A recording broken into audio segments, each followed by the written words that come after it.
My name's Kurt Johnstone, you're watching On The Trowel. Today I'm going to show you how we get this from this.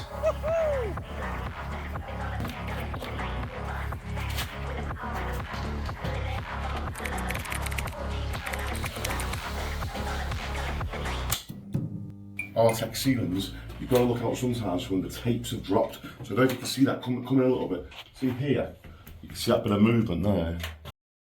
There's a tape, like the same that was here, that's come down. So you'll see now. You can't skim over loose tapes. There'll always be movement and your plaster will always crack. You need to go round and find all of the loose ones. Chances are, if you find one loose tape, then they'll all be loose. The customer had the artex tested and there's no asbestos present, so that means I can go around and scrape off any high spots. I then applied some pink SBR, which in my opinion is the best plastering primer in the world. Remember all the places where we took the tapes down? Wherever you took a tape down, you need to replace it with scrim. So today's job is to skim this ceiling. The room's all prepped. The customer taped all the walls off and did as much prep work as they possibly could for us.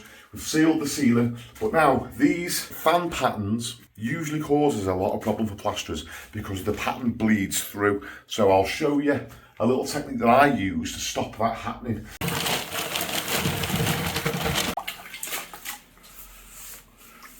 So as with any type of plastering, you want to work as fast as possible.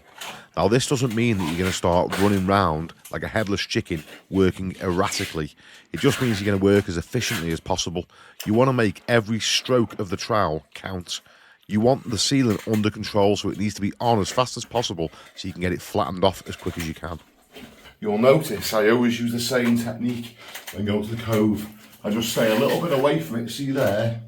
Because what happens is, if I go straight in with a trowel loaded up, I'll cover all this nib with plaster. So I stay a little bit away, and I'll come out like so, and then I just take a little bit of it, go in neat up to the cove, and that's it. And that's how you cut in nice and neat. And also, I can see when the trowel goes over that this is a hollow section, because it's leaving misses. So I know the plaster has to be on a little bit thicker in that area. I need to build it up a little bit. You get this a lot with old ceilings. There'll be a lot of hollow sections, so you just do your best to build them out. But remember, it doesn't have to be perfect now because you're going to give it another coat. So on the second coat, you can get it even better. I've just thought on as well, this might be the first time you've ever seen this sealer. So just to give you a little bit of background info, this is a sealer that I've had developed myself. This is my own product. A lot of people panic about skimming over artex because they're worried in case it'll come away. So just bear these points in mind. If the building is older than 1960, it was around about the 60s we started using gypsum-based plaster. Before then it was lime plaster, and it was usually lime washed. If you get lime washed paint on a ceiling under artex, that's why the artex will fall down, okay? So this is about a late 60s, early 70s build, so there's no lime plaster. The artex is good and solid. I'm not worried about this coming down whatsoever. Some fellas will say only overboard every single time they want to overboard the ceiling, but I want you to consider the fact the customers don't want to decorate the walls. If we overboard the ceiling, we lose the nib on the coving, which means the coving has to be replaced or removed, which then has a knock-on effect, and the walls have to be redecorated again. So by doing this, we save the labour of putting the boards up, we save the cost of the boards, and the cost of having to have the whole room redecorated just because you're worried about whether the artex is going to stay up or not. If you understand the materials, then there's no bother, it's fine, you know.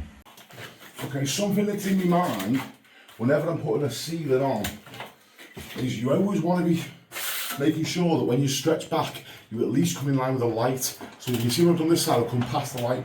What you don't want to do is get to about there, and the same on that side, and then you've got the whole middle to fill. So as long as you've reached past the middle, you'll be okay.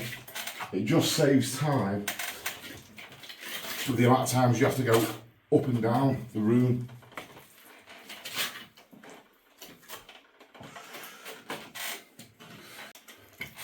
Now, one of the big problems with skimming over artex is you get bleed through. And what that means is, if you come close, come over here, right, and look at the ceiling here. When I go over this, can you see the shape of the artex fans? Can you see them on the camera? Come in a little bit. See like there, you get all that fan pattern showing through. You can just very lightly see the fan pattern. And if that's set like that, you could actually feel it. Now it's completely covered with plaster. But where the plaster is thicker, where it's in the grooves, it sort of squidges in and out a little bit, and that's called bleed through. Now what you want is, when you finish the job, you want it nice and smooth, you don't want any bleed through. So I'm going to show you a little technique in a second, how to stop that bleeding through the second coat. Okay, so the ceiling is all first coated, as you can see now, it's all on. Now, you would usually start second coating straight away, but to stop this bleed through, the pattern coming through, what I'm going to do now is go all over the ceiling and just flatten the ceiling in like this, and then we're going to leave it. So I'm basically just giving it a trowel over. Now some guys do this anyway, some guys flatten the first coating and then second coat. I don't usually. Now it's not just the flattening that you want to do, you're going to flatten it because then we're going to leave it to really set. Not completely, but we're going to let it really thicken up. It's going to go very stiff. It's going to get to the point where it's not workable. And once it's really firm to the touch, that's when we'll put our second coat on. And that's how we get rid of the bleed through.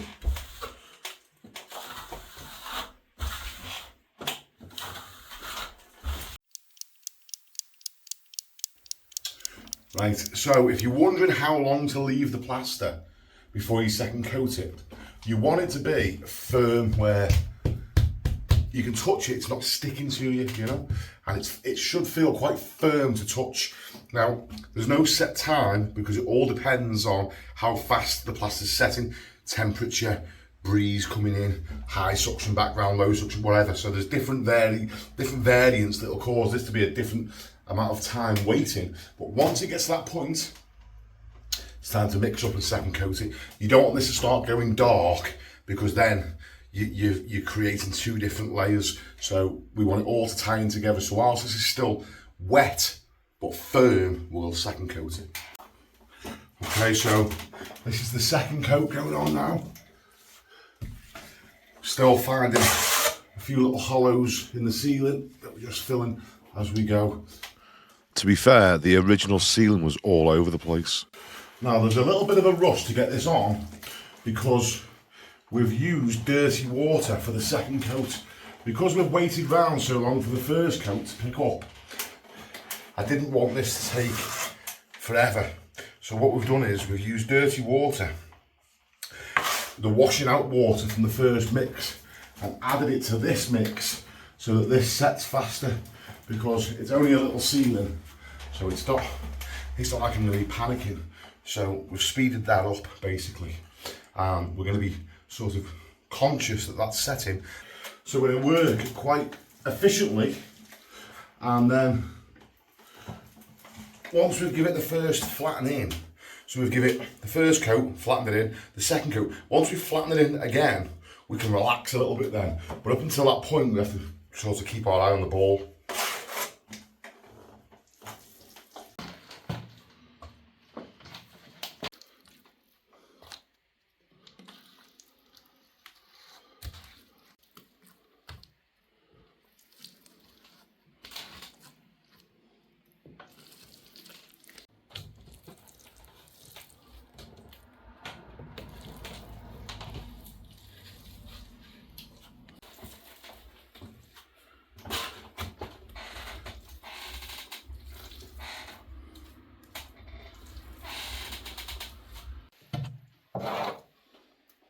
Okay, so every now and then, you might end up with a little rock in your mix, and it does this.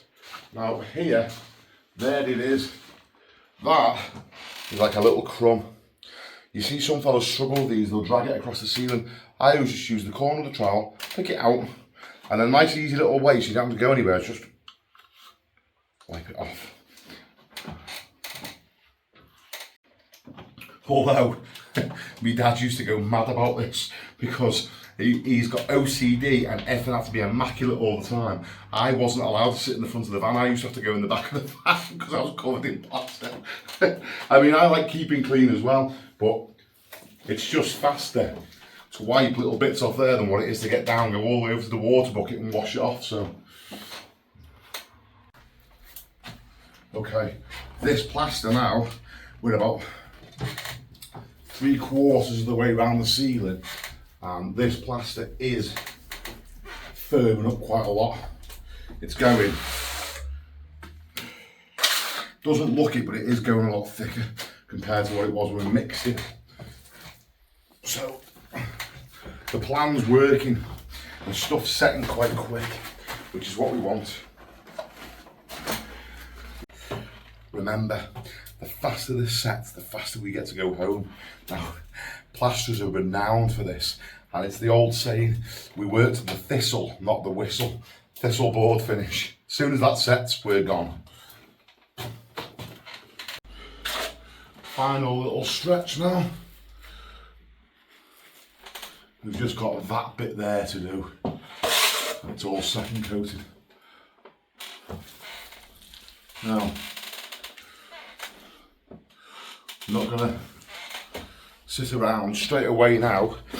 I'm gonna wash the mixing tub out, wash the whisk off, but I'm also gonna get over this as fast as I possibly can and flatten it in. Once it's flattened in, the pressure's off a little bit, then we can relax a bit. So we're just flattening it in. This is quite important that we get this done quickly. This is basically, the ceiling will be on, completely covered, coated, and nice and flat. After then, all we're doing is smoothing the plaster. So this step, once this is done, the pressure's off a little bit.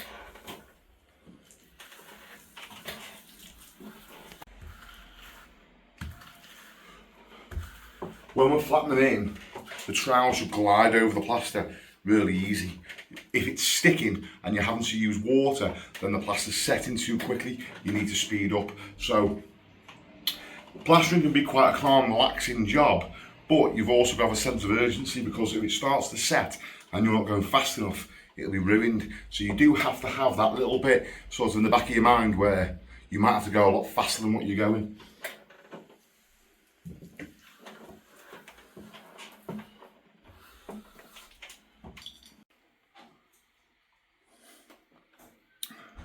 Didn't know I was posh, did you? Put my little finger up like that. Okay, so we're just giving it the first wet trowel now. I've nearly finished the first wet trowel. And there are a few options. So you can flick the water, but it's a little bit messy, or you can just give it a little brush, just to get the water on the surface like that.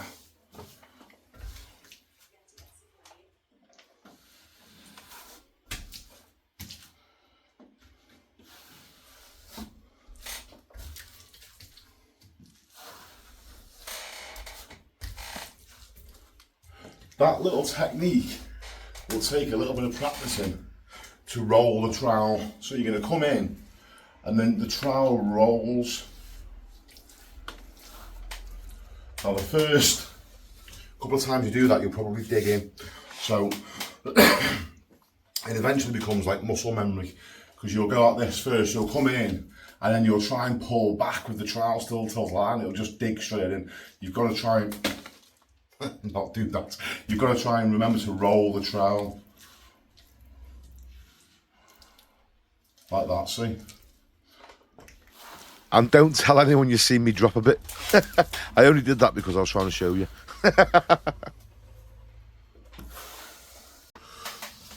Okay, so I'm going to the second wet trowel now.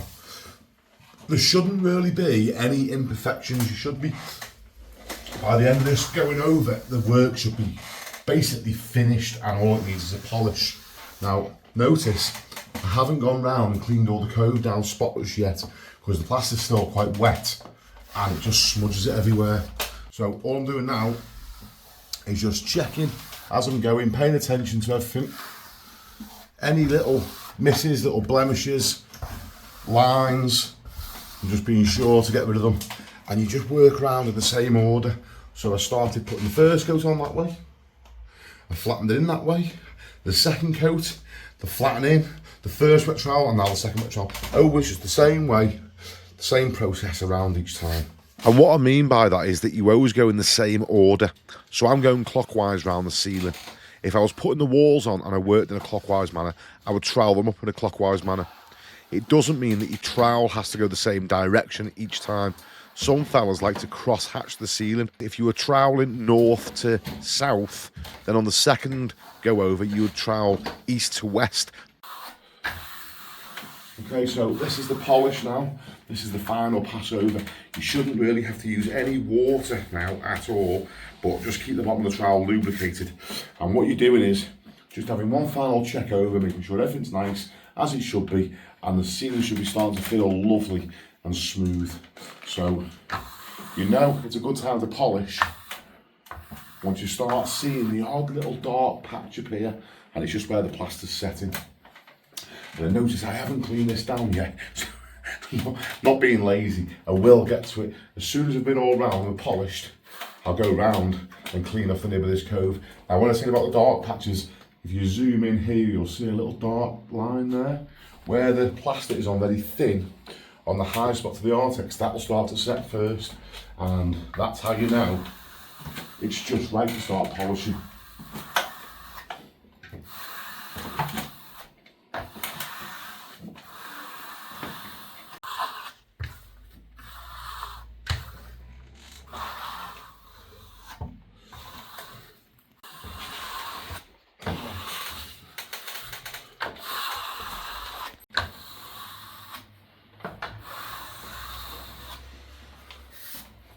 Okay, so the ceiling's all polished.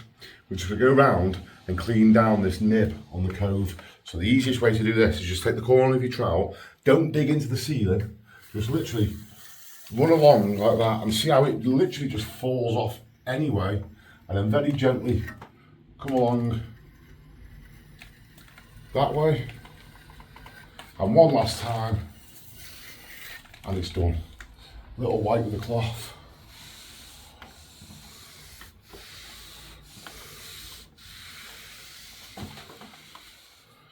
And that's how it should look, like that, not like that. Now, I'll go really quick around the room and you'll see the end result in a second.